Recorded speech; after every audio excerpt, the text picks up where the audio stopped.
Hello मेरे प्यारे दोस्तों, कैसे हैं आप सभी। उम्मीद करते हैं आप सभी खैरियत से होंगे।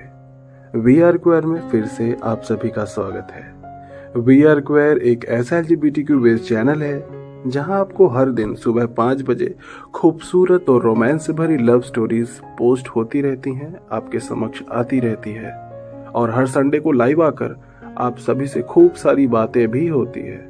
इसलिए अगर आप नए हैं तो हमारे परिवार का हिस्सा बनने के लिए और मुझसे बातें करने के लिए हमारा चैनल सब्सक्राइब जरूर करें और बेल आइकन भी प्रेस कर दें ताकि आने वाले जो भी नई नोटिफिकेशंस होंगी, चाहे वो वीडियोस की हो चाहे हमारे कम्युनिटी की हो, आपको टाइम टू टाइम आपके मोबाइल या फिर आपके लैपटॉप या कहीं पर भी आपको मिलती रहे। दोस्तों, आज की कहानी का टाइटल है मेरा इश्क और मेरा ओरिएंटेशन।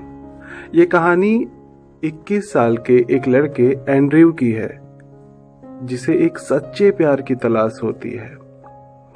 प्यार की तलाश फिलहाल तब होती है जब वो प्यार ढूंढ ढूंढ के हार चुका होता है। काफी कुछ उसने देख लिया है लाइफ में। प्रॉब्लम ये थी कि एंड्रयू को समझ ही नहीं आ रहा था कि उसके लिए क्या सही और क्या गलत। एंड्रयू लोगों को देखकर ही उनसे आगे बात करता है और डिसाइड करता है उससे बात करना ठीक है या नहीं। बचपन से ही वो लड़कों के प्रति आकर्षण महसूस करता आया था और बड़ा होते होते अब वो जान गया था कि ऑनलाइन डेट करके अपने जैसे और लोगों को भी वो ढूंढ सकता है। फिलहाल जब वो अपने घर पे था तब पर उसने अपने लाइफ में काफी सारे पार्टनर्स बनाए थे, पर स्टोरी तो तब शुरू होती है जब वो दिल्ली पहुंच जाता है। उसके लाइफ में चेंजेस आ जाते हैं। वैसे एंड्रयू का स्कूल और कॉलेज में जो अफेयर थे, एंड्रयू का जो अफेयर था वो चल नहीं पाता था। अब वजह ये थी कि स्कूल में जिस लड़के के साथ एंड्रयू अफेयर में था वो बॉटम था और एंड्रयू अब उसके साथ टॉप प्ले करता आया था। पर वक्त गुजरता गया और एंड्रयू खुद को और अच्छे से जानने लगा। अब उसे समझ में आया कि उसका मन बॉटम प्ले करने के लिए भी होता है, उसकी फीलिंग बॉटम प्ले करने के लिए भी है। उसने बॉटम पार्टनर को अपनी फीलिंग बताई, पर उसने ये बोल करके उसको छोड़ दिया कि तुम बॉटम हो और मुझे प्योर टॉप चाहिए। मैं ऐसी जिंदगी नहीं जी सकता जहां पर मेरा एक पार्टनर बॉटम हो। और उसके बॉटम पार्टनर ने उसे छोड़ना ही ठीक समझा। एंड्रयू से अब वो दूर रहता और फिर उसने कोई दूसरा पार्टनर देखकर एंड्रयू को अपनी लाइफ से निकाल फेंका था। एंड्रयू से बहुत ज्यादा प्यार कर रहा था, पहला अट्रैक्शन था तो सब कुछ बहुत ज्यादा था। प्यार तब तक था जब तक एंड्रयू ने अपने वर्सेटाइल नेचर के बारे में अपने पार्टनर को नहीं बता दिया था। जैसे ही उसने पार्टनर को बता दिया कि उसकी फीलिंग दोनों के लिए है, उसने उसे लताड़ दिया। उसके बाद एंड्रयू कॉलेज में भी किसी पर जान छिड़कता था और उसके साथ भी फिजिकल हुआ। तब उसने सोचा अपने पास्ट एक्सपीरियंस से कि अब वो टॉप प्ले नहीं करेगा और उसने जो अगला पार्टनर बनाया उसके साथ में बॉटम प्ले करता था। इस बार एंड्रयू ने अपने पार्टनर को कहा कि मुझे टॉप प्ले करना है। उसके पार्टनर ने उससे रिश्ता खत्म करने की बात कही और इसी से एंड्रयू डर गया अपने पार्टनर को। फिर वो कभी नहीं बता पाया कि वो वर्सेटाइल है और वो टॉप और बॉटम दोनों प्ले करना पसंद करता है। अपने पास्ट एक्सपीरियंसेस से एंड्रयू और घबराता और गलत कदम उठाता। एंड्रयू रिश्ते में तो था पर खुश नहीं था। अब फिजिकल सेटिस्फैक्शन भी काफी इंपॉर्टेंट रोल प्ले करता है आपके किसी भी रिश्ते में। किसी के लिए सुकून तो किसी के लिए संबंध, बहुत सारी चीजें हैं। हर एक रिश्ते में अलग फैक्टर वर्क करता है, पर एंड्रयू के मामले में तो फिजिकल फैक्टर ज्यादा ही भारी पड़ रहा था। उसका टॉप पार्टनर उसके साथ सिर्फ कमरे में अच्छा बिहेव करता था और वक्त बाकी जो होता था, जो टाइम स्पेंड करना होता, वो उसे इग्नोर करता, चाहे कॉलेज होता चाहे कहीं भी। अपने सारे असाइनमेंट्स और प्रोजेक्ट वो एंड्रयू पर ही थोप देता क्योंकि उसे पता था एंड्रयू उस पर जान छिड़कता है। पर एंड्रयू नहीं चाहता था कि उसका रिश्ता खराब हो, क्योंकि स्कूल में उसका रिश्ता ऑलरेडी एक बार खराब हो चुका था। इसलिए वो अपने पार्टनर को दिल की बात नहीं बता पा रहा था। उसका मन करता कि किसी बॉटम के साथ संबंध बनाए। इसलिए अब जब एंड्रयू से रहा नहीं गया, अपने आप को कंट्रोल करने की काफी कोशिश की उसने। फिर लास्ट में उसने ऑनलाइन एक लड़के से मिलने के लिए रेडी हो गया जिससे वो ऑनलाइन चैटिंग किया करता था, क्योंकि एंड्रू पर वो फिदा था और उसने एक दूसरे को देखा नहीं थे, बस फोटो सेंड हुई थी। एंड्रू अब संडे को उस लड़के को एक रेस्टोरेंट में बुलाता है और अब एंड्रू उस लड़के को सामने से देखकर हैरान हो जाता है। वो अपसेट हो जाता है, उसका मन बदल जाता है, क्योंकि मिलने के बाद बात करना और फिर लुक, दोनों चीजें ही एंड्रू के लिए मैटर करती थी। वो लड़का एंड्रू से मिलने के लिए काफी दूर से आया था। एंड्रू ने साफ कहा कि तुम फोटो से बिल्कुल अलग हो और बात करने का तरीका भी अलग है, तुम्हारी बॉडी लैंग्वेज मुझे समझ नहीं आई। उस लड़के ने एंड्रू से कहा कि इंटरेस्टेड हो या नहीं ये क्लियर बता दो। एंड्रू ने साफ मना कर दिया कि मैं तुम्हें बिल्कुल इंटरेस्टेड नहीं हूँ, जबकि एंड्रू ने ही उसे मिलने के लिए बुलाया था। उस लड़के का दिल टूट जाता है। अब एंड्रू वापस आ जाता है अपने कमरे में। एंड्रू चाहता था कि वो जिससे भी मिले वो बहुत खूबसूरत हो, अंडरस्टैंडिंग हो, उसका सब कुछ परफेक्ट हो। अब एंड्रू हर रोज किसी न किसी से मिलता और फिर किसी को लुक तो किसी को बात करने के तरीके या फिर फिजिक के वजह से रिजेक्ट कर देता। दूसरी ओर एंड्रू अपने पार्टनर से भी बहुत परेशान हो चुका था और वो सुकून भी नहीं था उसकी जिंदगी में। एक दिन एक लड़के का मैसेज आया और उसने एंड्रू से दोस्ती की और दोनों में वीडियो कॉल पर बातें भी हुई। उस लड़के का नाम एल्विन था।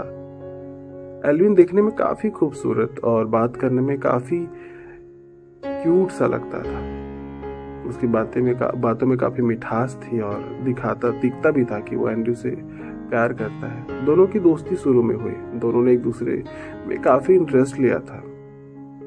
एल्विन एक बॉटम था और इस वक्त एंड्रू को एक बॉटम पार्टनर की ही तलाश थी, क्योंकि वो बॉटम प्ले करते करते बहुत ज़्यादा परेशान हो गया था। अब यही तो प्रॉब्लम थी। अपने लाइफ में उसने टॉप प्ले करके देख लिया था, अपने पार्टनर के साथ में बॉटम प्ले करके भी देख रहा था, लेकिन उसका जो मन था वो बिल्कुल दोनों के बीच फंसा हुआ था, क्योंकि वर्सटाइल था यार एंड्रू, और ये बात कोई नहीं समझ पा रहा था। सबको उसके नियत पे शक होता, लेकिन अब वो अपना नेचर कैसे बदल सकता था, अपनी नीड कैसे छोड़ सकता था। एल्विन से बात करते सिर्फ एक हफ्ते हुए थे और एंड्रू एल्विन के गुड लुकिंग होने की वजह से पागल था उसके पीछे। लाइफ में काफी चीजें एक्सपीरियंस करने के बाद भी एंड्रू सिर्फ लुक्स और टेम्परेरी रिश्तों के पीछे भागा जा रहा था। खैर, एक न एक दिन उसे समझ में तो आना ही है, पर एल्विन से मिलने जाते ही एल्विन ने एंड्रू को अच्छा सा ट्रीट दिया। एल्विन भी बहुत पसंद कर रहा था एंड्रू को और फिर उससे प्यार के काफी सारे वादे किए। और फिर एल्विन को तो हुकअप में महारत हासिल थी उस टाइम, लेकिन एंड्रू के साथ रिश्ते में आने के बाद काफी कुछ चेंज होने वाला था। उसने एंड्रू को अच्छा फील करने के लिए एंड्रू के ऊपर बहुत खर्च किए, उसे गिफ्ट्स दिए। एल्विन ने एंड्रू के साथ पहली मुलाकात में ही संबंध बना लिए। काफी दिनों बाद एंड्रू को वो मिल रहा था जो उसे चाहिए था, खूब सारा प्यार और एक अच्छा लड़का जो कि एंड्रू को जिसकी तलाश थी, और एल्विन को भी कुछ वैसा ही पार्टनर मिल गया था।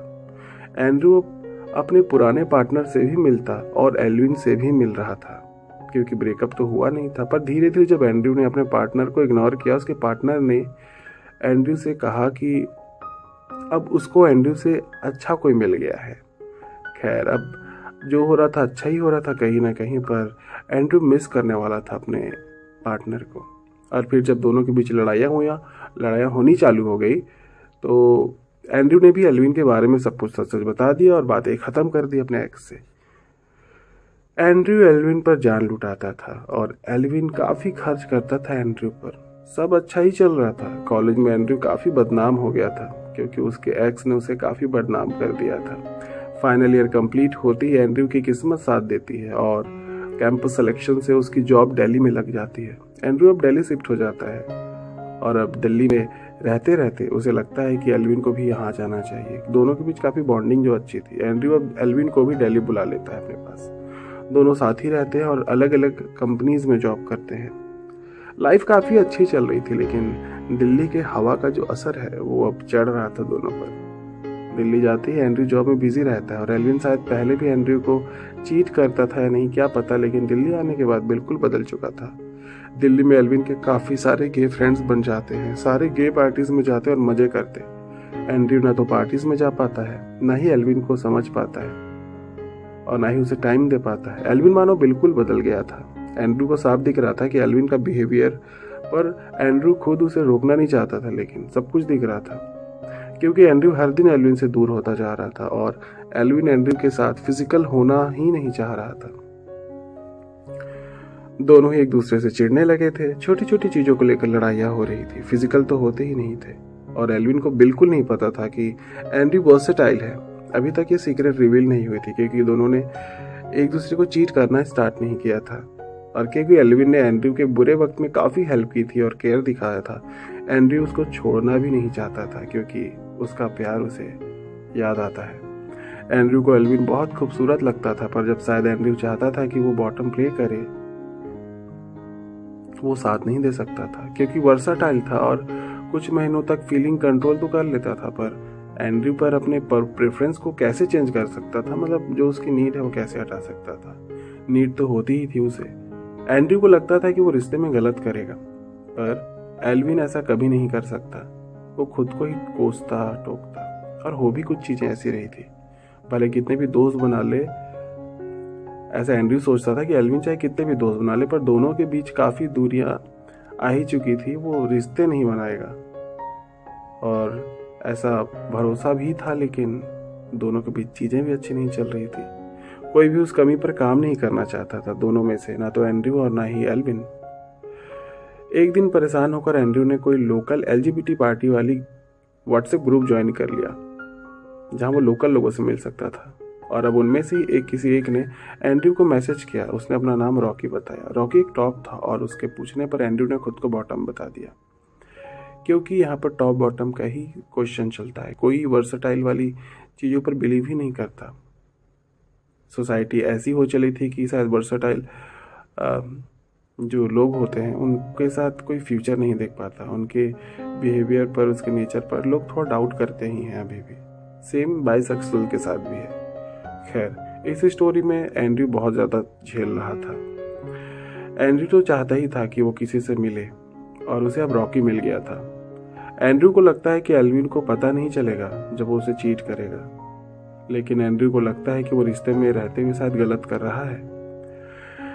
एल्विन से अब प्यार नहीं मिल रहा था एंड्रू को, और बाद में ये भी पता चला कि उसका कॉलेज का एक्स भी एंड्रू के साथ चीट ही कर रहा था, और इसीलिए उसने इजीली उसे छोड़ दिया था।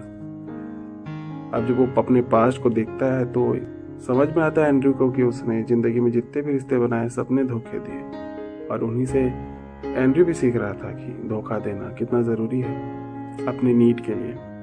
उसको हिम्मत आई और रॉकी से मिलने के लिए रेडी हो गया और पहुंच गया रॉकी के पास हुकअप के लिए। रॉकी ने खूब सारा किस किया, कडल किया, प्यार जताया। दोनों एक दूसरे का कपड़े उतारे, काफ़ी प्यार से एक दूसरे का ख्याल रखा, एक दूसरे को खिलाया पिलाया, मस्ती किया, और लास्ट में दोनों बहुत ही अच्छे से फिजिकल होते हैं, खूब एंजॉय करते हैं साथ में। दोनों को बहुत मजा आता है एक दूसरे के साथ। सब कुछ हो जाने के बाद रॉकी के होठों पर किस करके एंड्रू से बाय कहता है और कहता है कि हम फिर ज़रूर मिलेंगे, बहुत मज़ा आया। तभी रॉकी के रूम में अचानक कोई नॉक करता है दरवाज़ा। एंड्रू और रॉकी तब कपड़े पहन रहे होते हैं। रॉकी जाकर के दरवाज़ा खोलता है, और अब दरवाज़ा जैसे ही खुलता है एंड्रू की हालत ख़राब हो जाती है, क्योंकि सामने एल्विन होता है। उसे समझ में नहीं आता वो क्या बोले। अब आगे क्या हुआ उसके लिए आपको थोड़ा सा इंतज़ार करना होगा, ज़्यादा नहीं, बस कल सुबह 5 बजे तक का। आपको स्टोरी कैसी लगी नीचे कमेंट करके ज़रूर बताएं। पसंद आई तो आप प्लीज़ लाइक और अपने गे फ्रेंड से शेयर जरूर करिए कहानी। आज के लिए दोस्तों बस इतना ही। मिलते हैं कल सुबह 5 बजे इसके अगले पार्ट के साथ। तब तक के लिए आप सभी अपना ख्याल रखिएगा। Lots of love to you guys. Thanks for watching. Have a good day. Love is love.